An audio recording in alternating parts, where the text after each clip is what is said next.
welcome back, everyone. It's been a really dynamic morning so far. Feel free to come and grab a seat. I know it's lunchtime, so if you want to bring your food and drinks with you, feel free to do that. But you guys are in for a treat today. I am joined by Alan Graham and Larry Smith, and they are just some really dynamic storytellers, and you're going to be hearing about their incredible journey to really transform the homelessness challenge here in Austin and beyond. So a little bit of context before we dive in. This panel is all about rethinking community. And for you all in the audience who might be entrepreneurs, you have the opportunity to actually form community in your organizations, in your ventures from day one, from the ground up. And so as we listen and dive into this particular amazing organization that's really an Austin icon, I want you to listen for themes and principles that you can really apply to your own organizations, your own ventures, and your own places that you live and work. So Alan Graham is kind of an Austin icon, if you will. I'm told that when he walks down the street, he kind of gets mobbed because he's so well known and so well loved for just his radical, the way that he's shifted the mindsets around homelessness in Austin and beyond. So he started an organization, Mobile Loaves Fishes. Wave at me if you've heard of Mobile Loaves Fishes or Community First. Okay, so I'm sure you've seen them around. They have actually delivered 7 million meals to the Austin homeless community over the last 27 years. And so we're going to hear a little bit about that, but more dive deeply into Community First, which is a 51-acre master plan community in Northeast Austin that is home to 450 residents that are coming out of homelessness. They're growing and scaling to 2,000 fairly soon with a new 127-acre plot as well. And so we're going to learn from him some of the radical principles that he applied there. So I guess just quick background on me before I introduce our panelists. So I'm Jess Monroe. I'm from Silicon Valley. I teach at Stanford at the design school. So my background is in architecture and design, and how can you create a built environment that really creates the culture of creativity or innovation or connectedness or belonging. And so I'm really excited to learn from these guys who've been doing it for 27 years. And currently, I'm building also a network of urban clubhouses for faith-driven leaders to gather and to create and belong together as well. So let's turn it over to Alan Graham to just introduce yourself, a little bit of the origin story of Community First, which is a pretty fun place to start. Well, Jess, and instead of being an icon, I prefer the borrowed donkey that the Lord is riding on. And, Amen. Amen. Just a simple beast of burden. Pretty crazy. Back in 1996, I had a kind of a revelation on my faith, and I began to ask God, "What do you want me to do?" Which is a dangerous thing to do, is to ask God, "What do you want me to do?" And in 1998, I got this crazy idea to go out and buy a gently used catering truck to go out and start feeding people on the streets. And that ministry, Mobile Loaves Fishes, just blew up into building extraordinary relationships with the men and women that you see on our street corners and underneath our bridges. And it's that simple act of feeding people a peanut butter and meat and cheese sandwich that led to the place that we are today. So incredible. Amazing. And I think you shared was there a spark or a moment where you said, okay, I want to move beyond feeding people, which is an incredible way of connecting soul to soul with people. And I want to actually build community that's lasting and enduring. Would you share a little bit about that story? Well, along the journey, first of all, the food trucks are going out. And it's the food that is connecting us human to human, heart to heart. So, and that's what we discovered, is that the number one conduit to connecting you and I, human to human, heart to heart with each other, turns out to be food. Your first date was probably to a restaurant or a bar, or hanging out over a meal. And it's when we gather, we try to gather in hospitality around a meal. But the power of that truck is that the men and women that were going out on the truck to serve and those being served were on the same side of the serving counter, and that required a human-to-human, heart-to-heart connection between each other. And I mean, we only understand that in the rear view mirror, but It was building relationships with the men and women on the streets and really discovering, maybe even to our own distress, how alike we are to them, and how most of our shared experiences are probably very familiar.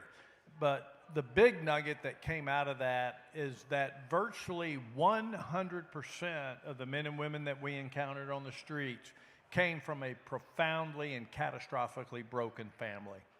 And that was revelatory for us. So that's so profound. When you think about coming out of a broken family, what are the ways that you now at Community First are restoring that sense of family, that sense of connection? Well, we obviously believe powerfully in the nuclear family, but the nuclear family and all of our families struggle. I know that in every family that's represented here, there's a drug addict, an alcoholic, or somebody battling a mental health issue within your family. Nobody escapes that. It's extremely rare. I almost never run into it. But it's really a matter of the forged family that comes around the nuclear family when there is a catastrophe. And there's always a catastrophe. It could be divorce. It could be somebody dies of cancer. They get killed in a car wreck or in war. All kinds of things happen within our families that have a very negative impact. But where is the forged family around that? So when you come out to Community First Village, what you're really encountering is the forged family. And look, I like to describe it to raising my family. I have an awesome family. Trish and I have been married over 40 years. We have 5 children. We raised them in Westlake Hills for 34 years. But Trish and I have now lived for over 7 years in the Community First Village. And that is our home. That is the place that we want to be. And we're surrounded by crack addicts, convicted felons, prostitutes, all the people that our society now wants to despise and outcast. And I love how you have created the space of welcome, the space of banquet table for people to come and bring everything that they have, whoever they are, bring to the table, that they're accepted, loved, cared for, not proselytized, not, spouted scripture, but we're gonna do life together. We're gonna do this. Well, it's really that tolerance that I think is so important. We have become intolerant in our society, and that intolerance has led to the creation of these bubble neighborhoods that we all respectively live in. And when we see somebody that is outside of the box of what we like to normally affiliate and belong with, we want to push them out of the deal. It reminds me of a story of a APD police officer who is a high-level lieutenant now in APD and was for a time running the homelessness operation for the Austin Police Department. He bought a home when he was a rookie in the Colony Park neighborhood, and there was a guy, a crack addict, homeless guy that lived in the neighborhood named Rudy, and this officer went up to Rudy, and he's got all his gear on, the belt, the gun, the taser, the baton, and the vest, and all that stuff, and he's letting Rudy know that the neighborhood is about to change.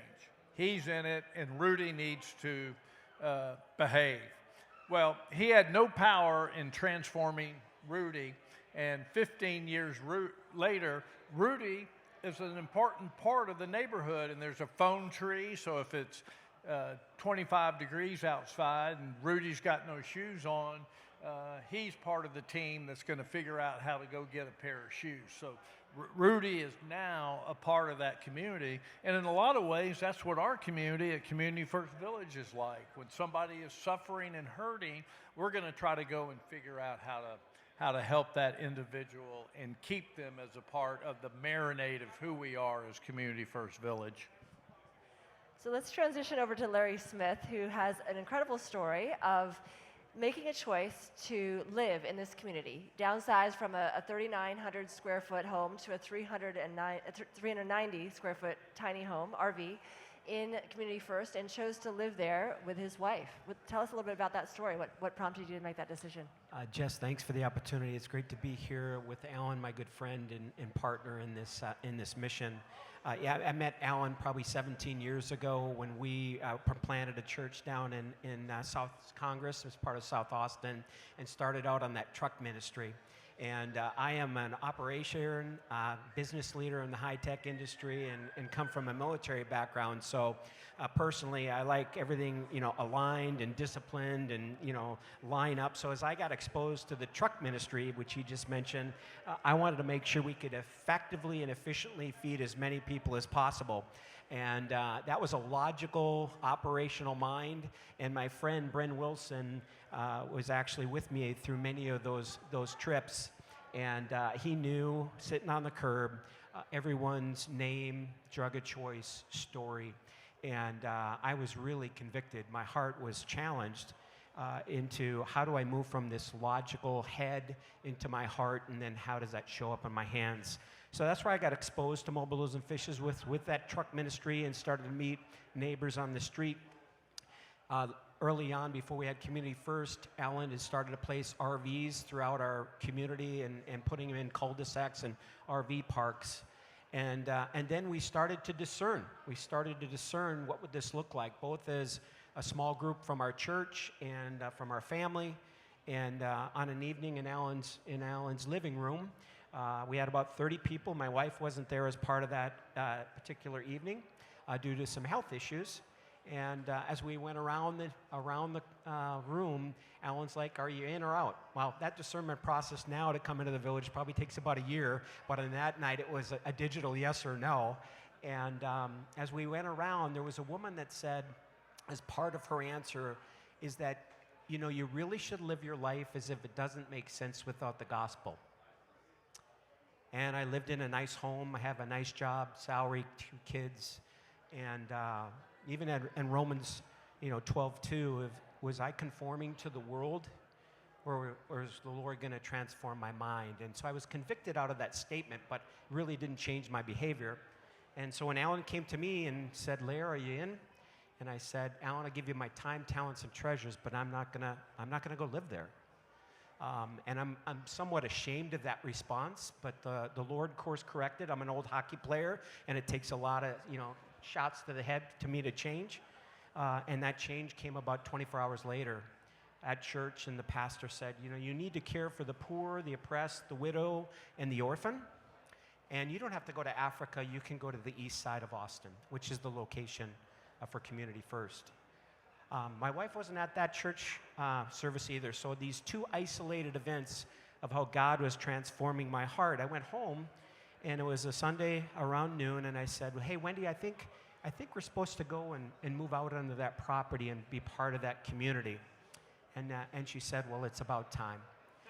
So she was patiently persistent in prayer and giving me the space for the Lord to change my heart. And it's been a true privilege to work alongside this man, a godly man with a great vision and the ability to do things that are entrepreneurial, but also very impactful. And I'm grateful for this. I love that comment. Live your life in a way that doesn't make sense without the gospel. That's so beautiful. Yeah, and my boss, when I got the courage to share that with my boss about a year later, took me a little while to share the good news. And there was some profanity about, "Are you crazy?" And it didn't make sense to him. Yeah, just on that note, what has been the impact that you've noticed on people as you've shared your story and shared this radical, choice with others? How have they responded? Well, because it doesn't make sense for an executive leading thousands of people and multi-billions in revenue, it doesn't make sense. So I actually had a privilege of speaking to some pharmaceutical CEOs here in November who were trying to figure out how do you rebuild trust and shape culture. And we had 4-star generals, and we had, and I started out my portion of the conversation of, I'm not a general, I'm not in the pharmaceutical industry, and I don't know why I'm here. But but the Lord provided an opportunity. And when I shared things about corporate shaping and culture, there was a moderate response. But when I shared about 4 stories of living in the village with friends now that are former heroin addicts and felons, and John Vincent, who was kicked out of his house at 8 years old and lived across the street because he was too black. When you start sharing stories that don't make sense for the environment of where you lead and where you live, it really creates an opportunity to share a different story. That's beautiful. So let's dive in a little bit more to the model itself. So in a lot of different cities, there's this move for housing first. And you've made a very strong point of view to say, no, it's community first, and this is why. And I think you talked about the way that you identified, this is really actually about creating home, and these 8 characteristics you speak about have nothing to do with 4 walls and a roof. So we'd love to hear a little bit more about this philosophy of home and how you're creating that. Well, when you understand that the single greatest cause to homelessness is that profound catastrophic loss of family, and then you also understand that inherent in each one of us sitting in this room right now are 2 fundamental principles created from the moment that we are conceived. We all desire to be fully and wholly loved, and we all desire to be fully and wholly known. These are fundamental to our human characteristics. And the Housing First deal, which we are a fan of because we all need shelter, implies that housing is the answer. And what we're saying is that housing alone will never solve homelessness, but community will. And it's necessary to have that housing, but if you take somebody like a chronically homeless, male or female, that comes out of extraordinary trauma over the course of their life, have been homeless for years, maybe decades, have been addicts both on illicit drugs as well as psychotropic drugs, and then just stick them in an apartment complex in Pflugerville somewhere, it is not going to work, because they are not going to be able to affiliate and belong with their neighbors. And we came across a book back in 2008 called Beyond Homelessness, Christian Faith in a Culture of Displacement, written by a couple of PhD theologian guys. And in there's a chapter on the phenomenology of home that talks about 8 characteristics of home. And I'm going to rattle them off, but there's a detail up underneath them. 1, home is a place of permanence. We live in a very itinerant society now, so we get disconnected just through that itinerant nature. Home is a dwelling place. When I cross over the threshold of my home, it's as if I liquefy and move into every nook and cranny of my house. Home is a place of embodied inhabitation. In my home, we have the thing on the wall where we used to measure all the kids. My kids are all grown and married and all that. And today, we now measure me to see how much I've shrunk. And it's part of the embodiment of who we are as the Graham family. Home is a place of hospitality. When people come to our home, we're laying out the hospitality, the queso and the food and the banquet table and that whole deal. Home is a place of safety and refuge.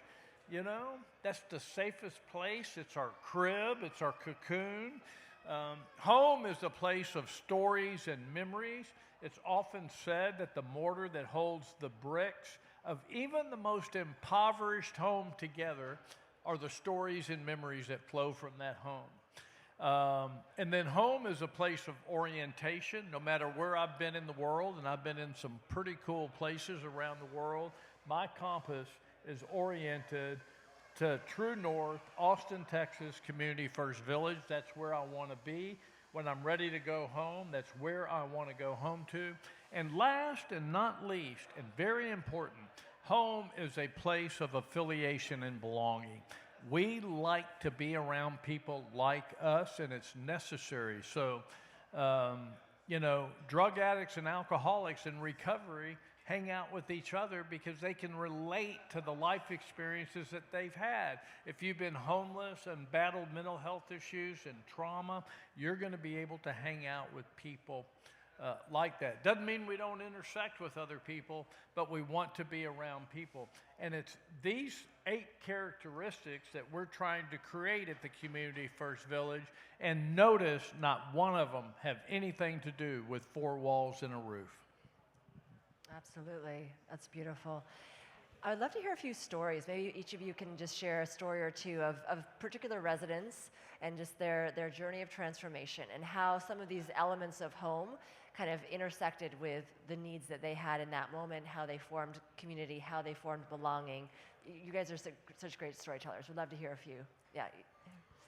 I do have a lot of stories from my 5.5 years of living in the village. There's a couple of favorites. Many of them revolve around connecting at the bus stop. Because as you enter phase 1, there's this circle, and you have to go around. You're either entering or exiting from that particular issue. And this story I like to refer of just living in community is one of my neighbors. His name is Tim, and it was February, not quite this time of year, about a month ago, several years, probably 8 or 9 years ago. I was leaving to go to work, and I like to refer to this as a simple act of kindness can have a profound impact. And so as I was driving to go to work, Tim was at the bench of the bus stop, and I rolled down my window, and I typically would greet or meet those that are waiting to get on the bus, and I said, "Hey, Tim, good morning. Hey, where are you heading? What are you doing?" And he said, "Well, I'm heading to the methadone clinic." And I said, "Well, where is the methadone clinic?" And he said, "It's down off Cesar Chavez, not far." And I said, "Hey, well, that's on my way to work. I can drive you. Would you like a ride down to the methadone clinic?" And he jumps in my truck, and we start to go down towards that destination. 5 minutes into it, he goes, "You have no idea of the impact of this ride." And I'm like, "Hey, it's not a big deal. It's on my way to work. It's not even out of my way. It's really there." He goes, "No, I don't think you understand." He goes, "I've had a life in and out of prison, and the last time I was in prison, I had an authority issue with the warden, and the warden put me in a hole for 23 hours a day in Texas. It's not with air conditioning. So when he gets in a bus in February and it's cold, the bus driver cranks up the heat, and he tells me, he says, I have to get off at every bus stop to get to the methadone clinic to literally just breathe and react to that experience. And he says, it takes me 2.5 hours to get to the methadone clinic. And it was about a 20-minute ride for us. And I was really surprised at that particular experience. And I said, "Well, Tim, how often do you go to the methadone clinic?" And he goes, "I go every other Tuesday." And I said, "Well, when I'm in town," and I traveled a fair amount, so there was some grace there, "but when I'm in town, I'll drive you to the methadone clinic." And I drove him to the methadone clinic for over 8 years until we finally found and got him his driver's license and a car donated by a 3-star general. And then he now uses that vehicle, and he drives the Gus bus around, which is a goodness bus, a little golf cart around our community. But Tim and I built a relationship on that 20-minute drive over 7 or 8 years. And last fall, he was invited to my daughter's wedding because I consider him part of my family. Yeah, he'll tell people that a lot of friends graduated from Penn State, but that he graduated from the state Penn. So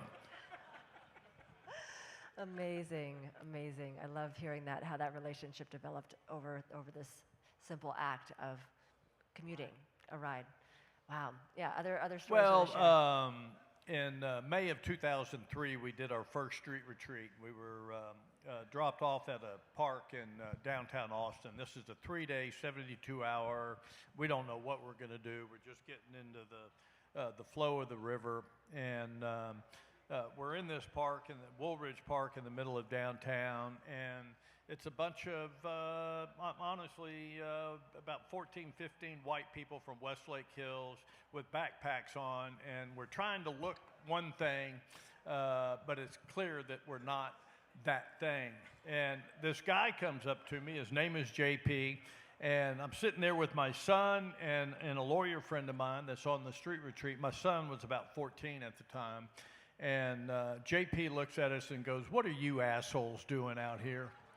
And well, we're on this street retreat, and I'm trying to explain this deal, and then he goes, "Do you guys want to go dumpster diving with me tonight?"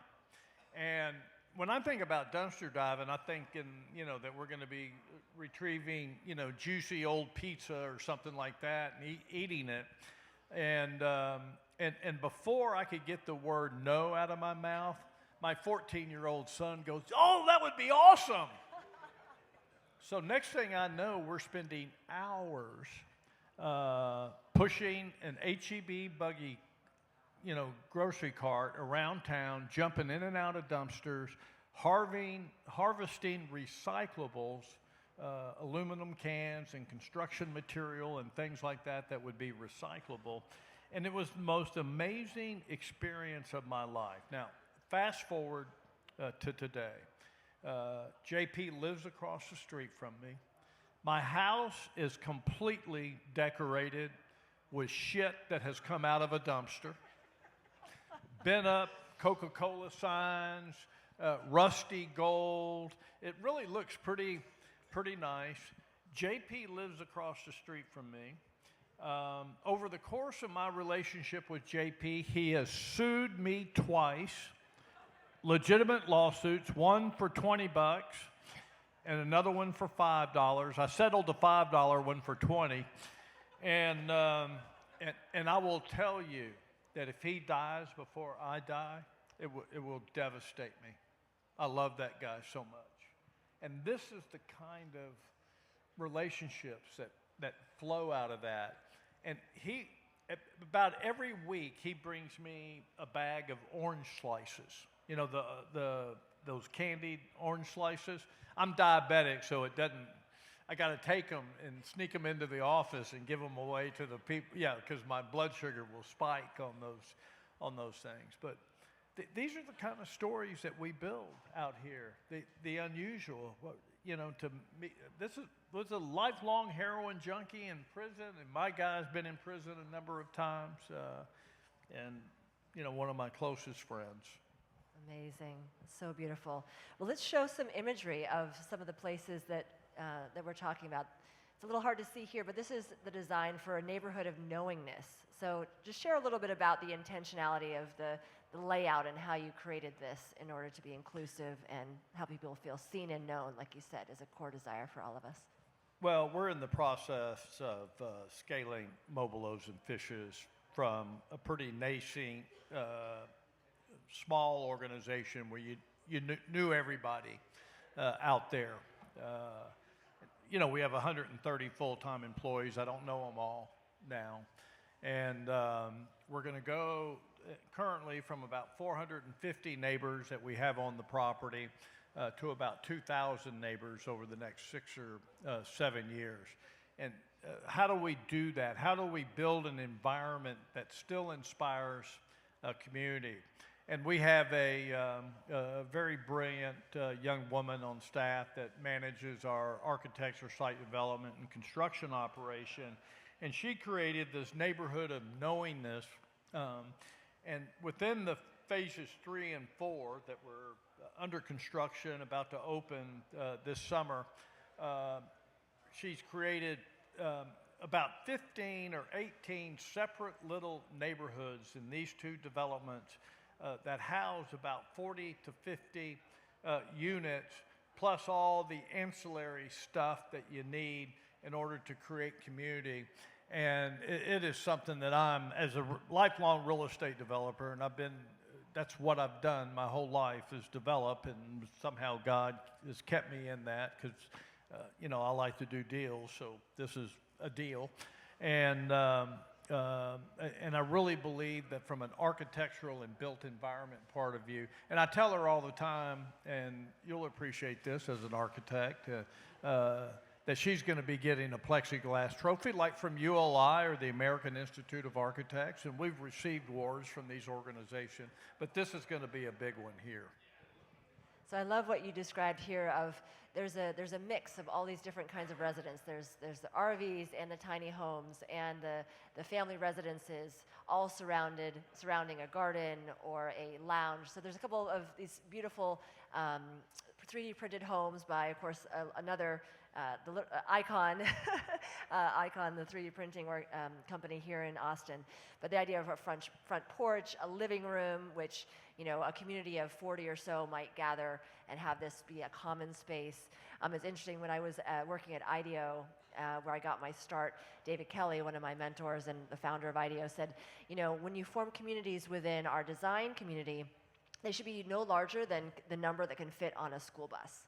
So kind of 30 to 40 people is the number that you can get to know deeply in the context of a much broader organization. So I love that you've kind of oriented around that scale that allows people to have that level of depth and familiarity with each other. This is a common kitchen, so people would cook here, is that right? Yeah, there's 12 of these outdoor kitchens, and again, we believe that the number one conduit that connects you and I, human to human, heart to heart, is food. So food is a huge deal. The first thing that we ever built in the village was a farm, which continues to operate. We have an aquaponics, hydroponics deal. We have all these outdoor kitchens, which are incredible. Yeah, these are more 3D printed houses right here. This is where Tim Shea, his buddy that he was talking about, the first human, by the way, to ever live in a 3D printed house is Tim Shea. Amazing. And this is our chicken coop. We have a few hundred chickens that produce about 100 dozen free-range organic chicken eggs every week that are free to the men and women that live in the community. So that saves them about $20 a dozen now. Yeah, exactly, right. We'll be coming to you for eggs. I like it. And then, tell me a little about this Entrepreneur Hub. Well, the Entrepreneur Hub was built on the premise of anecdotal experiences that I was having on the streets with the panhandler. Why do we have in the United States of America the most abundant economy ever in the history of the world, so many people begging on our street corners? When I moved out of the Houston area to come to Austin in 1976, there were no panhandlers on our street corner. There were men and women selling bottles of water, newspapers, flowers, cow skulls, cow skins, and Jess won't publicly admit this, but her favorite, Velvet Elvis art. And today we've outlawed all that, or made the licensing requirements so onerous that people in poverty cannot navigate that, so that the only remaining bastion of entrepreneurialism remaining is the First Amendment free speech right to stand on a street corner and beg. You can't go to any country in the world, not get off the airplane and be assaulted by a gauntlet of entrepreneurs. I challenge you to find that country. Here, we're assaulted by a gauntlet of beggars. This is our fault, we the people, because we allow our government to do that. I would rather have the guy playing the guitar, the fiddle, the drums, selling the tchotchkes and the bottles of water and the Velvet Elvis art on the street corner far more than the beggar. And it's also a recognition that the panhandler, for all those that are entrepreneurs out here, when you think about how difficult it is to pursue your entrepreneurial activities, I will challenge you to stand on a street corner with a sign in all kinds of weather and beg for nickels, dimes, and quarters. It is a horrible experience. So the Entrepreneur Hub takes that entrepreneurial spirit, artists, ceramists, jewelry makers, and there's all kinds of other things you can do on our property, and help them become entrepreneurs. We have one artist woman that works out of this that probably averages $50,000 a year. Very gifted. We call it, she's our Van Gogh. Uta Van Gogh is what we call her. Beautiful.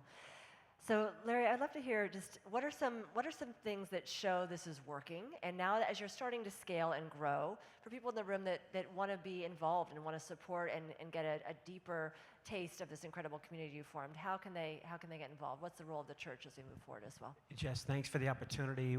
You know, one way that you can get involved, and I'll describe how it's working, is just come visit us.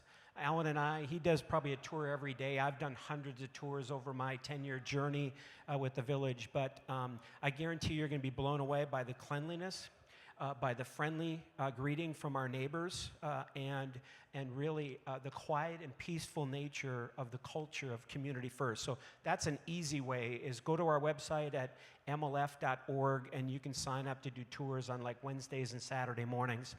One of the things I like to refer to as working is relative, and Alan can maybe give you some data that we have some high school kids that come out a year and do a survey. But two what I would consider secret sauces of being known and being loved and being remembered. If you could show the picture possibly of the columbarium. And, you know, as a veteran, we would never leave a dead or wounded soldier on the battlefield, and that's for that individual, but it's also, you know, for their family members. But one of the key things out of that particular philosophy and practice, it's for those that are still alive, and they'll see how they'll be treated. So when we know and love and care, and then when we celebrate their life and have a place, a final resting place for them, that is a game changer for those residents that continue to live there. If you pass away as a homeless person on the streets of Austin and maybe in other cities across the nation, you're going to go to an unmarked grave somewhere within that city or county. And that's not what we have here. And as you see the celebration of life and the neighbors that are still there and see how they are honored and treated, it is a game changer from a culture standpoint. And the other aspect, which is very similar to this, if you go back to the living room, in the living room, there's a gathering of people. So if you think of a small, tiny home, you need a place where you can gather. And in the military, again, that we would call that like the day room, where everybody's playing pool or watching a movie or the Super Bowl. And it's a place for community and for activities. But the other secret sauce is from the entrepreneurial hub. We have a couple of missionals or intentional neighbors that live there, like my wife and I, and one in particular is Nancy Miller, and she is a very gifted artist, and she's chosen to use that gift to paint portraits of our neighbors that have fallen. The unfortunate aspect of our community is we have had a lot of death. Average age is 58 years old. Average time on the street is 10 years or more. So there's a high risk from a health perspective, but they have portraits of those that are fallen in the living room for all of our neighbors to, again, see how they'll be honored and remembered. That's beautiful. That's beautiful. So I think a couple thoughts coming to mind as we start to wrap up here. One is, how do you create sort of that sense of permanence for people, whether that's here in Community First Village or even in the transient nature of how, you know, especially in Silicon Valley, you build organizations, people are coming and going, and a lot of times people don't think they're going to be there long enough to actually build those deep relationships, and they don't go there. So I guess as you're, maybe just a couple of closing thoughts, as we're speaking to an audience of entrepreneurs, of builders, people that are creating communities, creating culture, whether it's in an organization, whether it's in a neighborhood where you live, a city where you live, what are just some of your recommendations of small steps they can take to really build this kind of intimate community of belonging? The foundation of everything that we do flows out of the book of Genesis chapter 2. And it's worth spending some time reflecting on that chapter. But Genesis 2:15, just after God creates the Garden of Eden, he takes the man, settles him in the Garden of Eden to cultivate and care for it. So within that singular scripture sentence, 3 words: settle, cultivate, and care. And we desire, and all of us have been unsettled and times in our life, and we've been settled at times in our life, and we understand what that means. But when you have been unsettled for all of your life, or most of your life, the idea of settling can be a very difficult deal, and it will take us sometimes years to begin to settle somebody. You would be stunned when somebody moves into a house, furniture, brand new, nobody's ever slept on a bed that another human, nobody's had a pillow that another human has slept on, and you might find your neighbors sleeping out on their front porch and not laying in that bed for the longest time. And then cultivating, we want to be purposeful. I got a guy that comes to my house, and he's bow-legged, can barely walk, but his job in life is to make sure that my home is prepared to welcome the guests. This is what he wants to do. This is his contribution. He gets out of this wheelchair, and those legs are like bent in and like this, and he's moving like this, and the whole outside of my home is pristine, clean, no leaves on the ground, no dirt, everything in its place. And then we are called to care for it. And what is the it that we're called to care for? Well, it's the Garden of Eden. You know, we do live in the Garden of Eden here, right here in Austin, Texas, man. As broken as it is, it's the Garden of Eden. And what is inside the Garden of Eden? Well, you're inside the Garden of Eden. And it will be amazing to watch our neighbors when we have Snowmageddon or something that's crazy going on in our community. They are out checking on each other and helping each other. It's you know, not you okay in there? You need anything? You need some food? And you know, that's really what we're trying to do, to create this settlement for people that have been unsettled for so long. That's beautiful. So settle, cultivate, and care. That's Yeah, right. and I like to look at it Yeah. across all different translations. And there's one, the Douay-Rheims translation. It says that God took the man and placed him in the paradise of enjoyment. The paradise of enjoyment. Mm-hmm. That's a beautiful interpretation of the old Hebrew text. And so, yeah.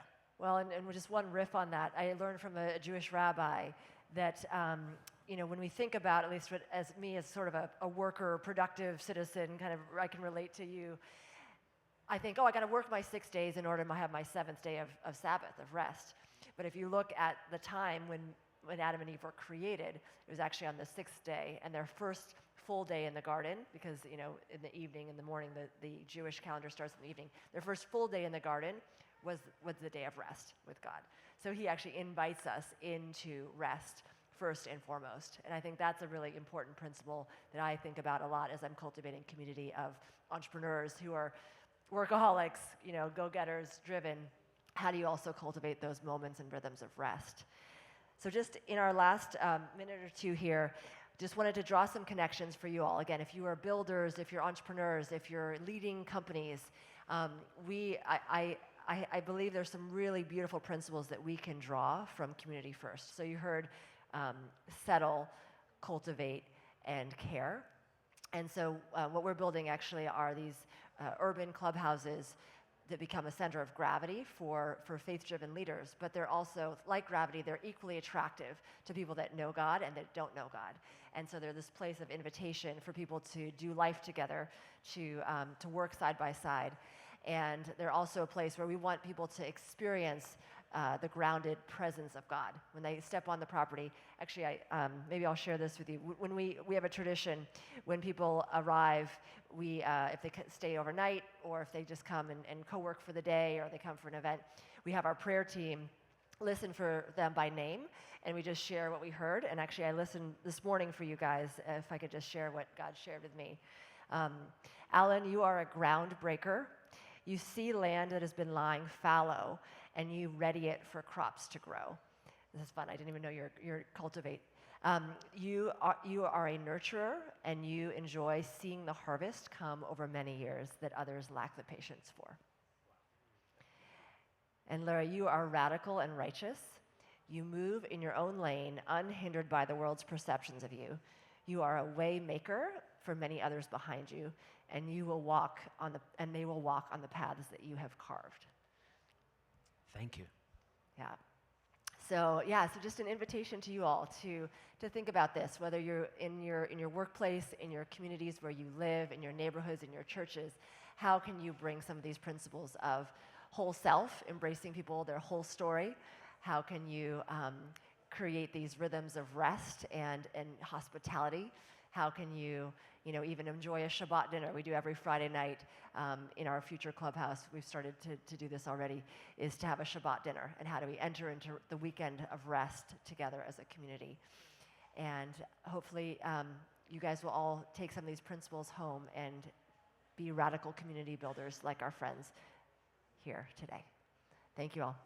Thank you, Jess.